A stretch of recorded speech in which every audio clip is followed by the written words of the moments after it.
Hello and welcome, my dear student. Welcome again to my YouTube study channel. I hope you all are well. और मेरे videos जितने भी हैं जरूर से जरूर आप देख रहे होंगे. तो डियर स्टूडेंट, आज जो हम स्टार्ट करने जा रहे हैं बहुत ही इंटरेस्टिंग यूनिट है 12th क्लास की electromagnetic induction and alternating current. आज हम वो स्टार्ट करेंगे. उसका पहला ही वीडियो है, ठीक है. और सबसे इंपॉर्टेंट चीज ये है कि इस यूनिट को हम दो पार्ट्स में डिवाइड करेंगे. एक है EMI यानी electromagnetic induction and second one the alternating current. दोनों पॉइंट शायद आपने सुने होंगे. अल्टरनेटिंग करंट डेफिनेटली सुन लिया होगा क्योंकि हमने करंट इलेक्ट्रिसिटी के अंदर भी इस वर्ड का डिस्कशन किया था कि अल्टरनेटिंग करंट होता है, किस टाइप का करंट होता है. ये सब हमने पहले भी डिस्कस किया है, लेकिन यहां उसका डिटेल आएगा. साथ ही साथ हम बात करने जाएंगे यहाँ पे EMI यानी इलेक्ट्रोमैग्नेटिक इंडक्शन. और ये इलेक्ट्रोमैग्नेटिक इंडक्शन क्या है भैया? हमारे पास बहुत सारे मेथड होते हैं इलेक्ट्रिक करंट को बनाने के, यानी इंड्यूस EMF बनाने की. अभी तक आपने EMF स्टडी किया था, अब हम कंसेप्ट लेके आए हैं EMF का यानी इंड्यूस EMF का.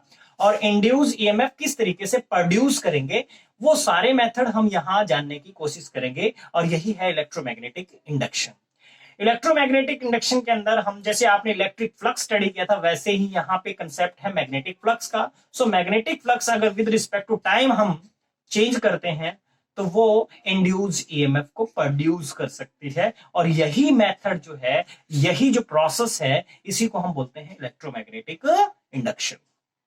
सो चलो स्टार्ट करते हैं इलेक्ट्रोमैग्नेटिक इंडक्शन. तो सबसे पहले हमारे पास में इलेक्ट्रोमैग्नेटिक इंडक्शन का मतलब क्या है.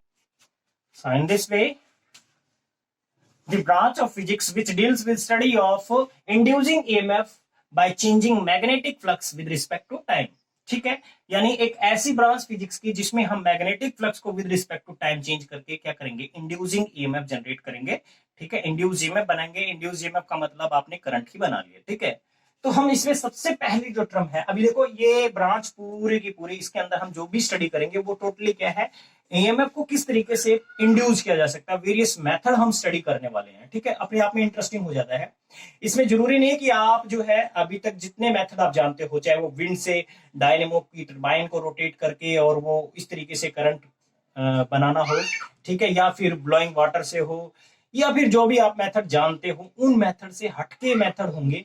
सेल या बैटरी से आपने करंट को देखा, डीसी करंट आपने स्टडी किया. हम उनसे हटके अब नया कंसेप्ट लेके आए हैं इलेक्ट्रोमैग्नेटिक इंडक्शन के अंदर. और वो मेथड है कौन कौन से, चलो चेक करते हैं. ठीक है, सबसे पहले हमें जानना पड़ेगा उसके लिए the concept of magnetic flux. So magnetic flux क्या होता है इसको समझते हैं अब. मैग्नेटिक फ्लक्स बिल्कुल सेम जैसे आपने इलेक्ट्रिक फ्लक्स स्टडी किया था वही चीज है, बस वहां पे इलेक्ट्रिक लाइंस ऑफ फोर्स थी, यहां पे मैग्नेटिक लाइंस ऑफ फोर्स है. सो हम ये कह सकते हैं total number of magnetic lines of force passing through a given surface perpendicularly, यानी किसी सरफेस से नॉर्मली कितनी magnetic lines of force cross कर रही हैं वो उसका क्या होता है, मैग्नेटिक फ्लक्स होता है. ये एक स्केलर क्वांटिटी है जिसको हम वेबर में मेजर करते हैं. किसमें मेजर करते हैं, वेबर में, या फिर हम कह सकते हैं टेस्ला मीटर स्क्वायर में हम इसको मेजर करते हैं.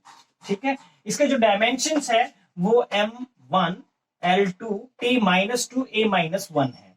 Total number of magnetic lines of force passing normally to given surface is called magnetic flux. ठीक है, इज कॉल्ड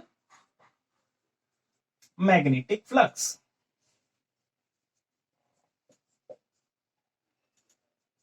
अब ये जो कंसेप्ट है हमारे लिए इंपॉर्टेंट इसलिए क्योंकि मैग्नेटिक फ्लक्स को विद रिस्पेक्ट टू टाइम अगर हम चेंज करेंगे तो वो इंड्यूस EMF जनरेट करेगी. और यही इस पूरी चैप्टर का एक किस्म से यूं कह सकते हो कि मेन पार्ट है. ठीक है, तो ये अपने को समझ आ गया. जैसे मान लिया कि मेरे पास में एक सरफेस है, एक सरफेस हम कंसीडर कर लेते हैं. ये हमारे पास एक ऐसा सरफेस कंसीडर कर लिया और इसमें मैग्नेटिक लाइंस ऑफ फोर्स इस तरीके से ट्रेवल कर रही है. These are magnetic lines of force या मैग्नेटिक फील्ड की डायरेक्शन है. इसका टोटल सरफेस जो भी है उसको हमने S से रिप्रेजेंट कर दिया. लेकिन इस छोटे से हिस्से में एक छोटा सा पार्ट हमने कंसीडर कर लिया जिसका जो सरफेस एरिया वो है DS है. और इस DS में से कितना मैग्नेटिक फ्लक्स पास आउट हो रहा होगा, तो इसका जो एरिया वेक्टर है, एरिया वेक्टर के साथ हम एंगल लेंगे ये DS कैप. एक एरिया वेक्टर मैंने कह दिया। डीएस कैप की जगह पे कई जगह पे इसको एन कैप या एन कैप ऐसे डीएस ऐसे भी लिख देते हैं, तो कंफ्यूज मत होना, एक ही चीज है। एरिया वेक्टर मैंने पहले भी बताया था, यानी unit vector perpendicular to given surface. कोई गिवन सरफेस है, उसका unit vector perpendicular to that surface is called area vector. ठीक है, और ये मैग्नेटिक फील्ड लाइंस ये इसके साथ एरिया वेक्टर के साथ एंगल बना रही है थीटा। यहाँ पे थीटा एंगल जो लिया है मैंने प्लेन के साथ न लेकर के एरिया वेक्टर के साथ लिया है। अब कितनी मैग्नेटिक लाइंस ऑफ फोर्स जो नॉर्मली इसको क्रॉस करेगी आप साफ साफ बता सकते हो। बी के कंपोनेंट को रिजोल्व करेंगे, एक कंपोनेंट आएगा बी साइन थीटा जो इस प्लेन के अलोंग आएगा। जो प्लेन के अलोंग आ रहा है वो मैग्नेटिक फ्लक्स में कंट्रीब्यूशन नहीं करेगा, क्योंकि वो तो प्लेन हो गया, बिल्कुल प्लेन के पैरेलल हो गया। हमें बात करनी है यहाँ पे जो हमारा प्लेन है या सरफेस है उसके ठीक परपेंडिकुलर, और परपेंडिकुलर कौन सा होगा, B cos of theta, B cos of theta. So magnetic flux यहां पे मैं लिख सकता हूं इसके लिए, magnetic flux through DS surface. ये डीएस सरफेस से जो मैग्नेटिक फ्लक्स है उसको हम कह सकते हैं D phi, that is equals to B dot DS. Dot product होगा, और ये याद रखिए दो वेक्टर क्वांटिटी का डॉट प्रोडक्ट हमेशा एक स्केलर क्वांटिटी होता है, क्योंकि हमारा मैग्नेटिक फ्लक्स वैसे भी स्केलर क्वांटिटी है। टोटल फ्लक्स हम लिखना चाहें तो क्या लिखेंगे, इंटीग्रेशन लिख सकते हैं। ठीक है, टोटल लिखेंगे तो आप ऐसे लिख सकते हो, phi is equals to integration B dot DS. तो ये भी मैग्नेटिक फ्लक्स ही है। अब हमारे लिए मैग्नेटिक फ्लक्स का कंसेप्ट जानना जरूरी था, क्योंकि मैंने आपको फिर बता दिया कि इसी के ऊपर पूरी चैप्टर की नींव है। ठीक है, सो बी डॉट डीएस। अभी हम इस पे देखते हैं कि क्वेश्चन कैसा पूछा जाता है। बहुत बार तो देखिए 1 मार्क्स में इसका डायमेंशन फॉर्मूला भी पूछा हुआ है।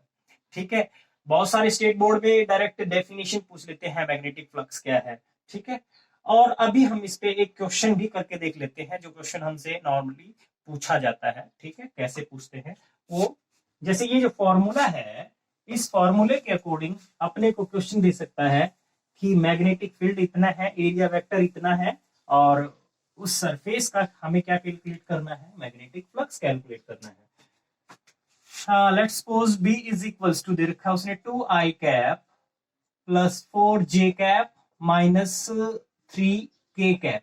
ये हमें टेस्ला में गिवन है, टेस्ला में गिवन है मैग्नेटिक फ्लक्स।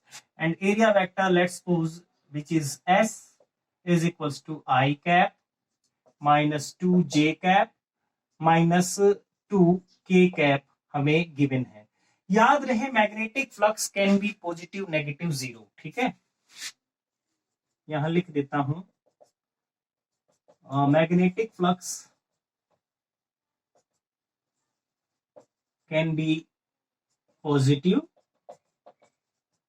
नेगेटिव और जीरो। ठीक है, ये भी प्रॉपर्टी है इसकी। अब आपको क्या करना है, फ्लक्स कैलकुलेट करना है इस सरफेस से, तो फ्लक्स का फॉर्मूला भी हमने पढ़ा, B dot S. B dot S लिख सकते हो, तो यहाँ पे दोनों का डॉट प्रोडक्ट होगा। हमारे पास है 2i cap plus 4j cap minus 3k cap dot i cap minus 2j cap minus 2k cap. ठीक है, और इनका डॉट प्रोडक्ट सबको पता है कैसे लेते हैं, आई का आई के साथ, जे का जे के साथ, और के का के के साथ। बाकी अदर्स के साथ में I dot J, I dot के, ये होता है जीरो, इसीलिए हम डायरेक्ट इनका इनके साथ करेंगे। 2 4 2 8 माइनस 8 माइनस माइनस प्लस 3 6, यानी हमारे पास जो इसका मैग्नेटिक फ्लक्स निकल के आ रहा है वो आ रहा है जीरो। ठीक है, तो मैग्नेटिक फ्लक्स कितना आ गया, 0 वेबर। वेबर में इसको हम मेजर करते हैं, तो ये इसका आंसर आ गया। इस टाइप का आपको क्वेश्चन दे सकता है और कर भी सकते हैं। ठीक है, तो आई होप आपको मैग्नेटिक फ्लक्स रिलेटेड कंसेप्ट अच्छे से क्लियर हो गया होगा, और उम्मीद करता हूं कि आपने मेरे प्रीवियस वीडियोस भी अच्छे से देखे होंगे। बाकी यूनिट जो हमने अपलोड कर रखी है उनको भी देख सकते हो। हम यहाँ 9 से 12 तक फिजिक्स कवर कर रहे हैं, और उनके लिंक भी मैंने नीचे डिस्क्रिप्शन में डाल रखे हैं प्लेलिस्ट वाइज। कौन सा चैप्टर हमने अभी तक कर लिया है। तो डियर स्टूडेंट, आपका नियर डियर जो भी है, जिन्होंने अभी तक चैनल सब्सक्राइब नहीं किया, पहले तो उनको बोलिए कि अपना चैनल सब्सक्राइब करें, ठीक है। और साथ ही साथ अगर आपको लगा कि मुझे समझ आया है, तो जरूर से जरूर एक प्यारा सा आपका कमेंट भी मुझे चाहिए, जो मुझे मोटिवेशन देगा। और साथ में लाइक जरूर कर देना, ठीक है। और वीडियो देखने के बाद, पूरा कंप्लीट देखने के बाद शेयर जरूर बनता है, ठीक है। अपने जितने भी ग्रुप्स हैं उनमें शेयर कर दिया करो, ठीक है। तो इसी उम्मीद के साथ, thank you, have a nice day, good luck, keep smiling.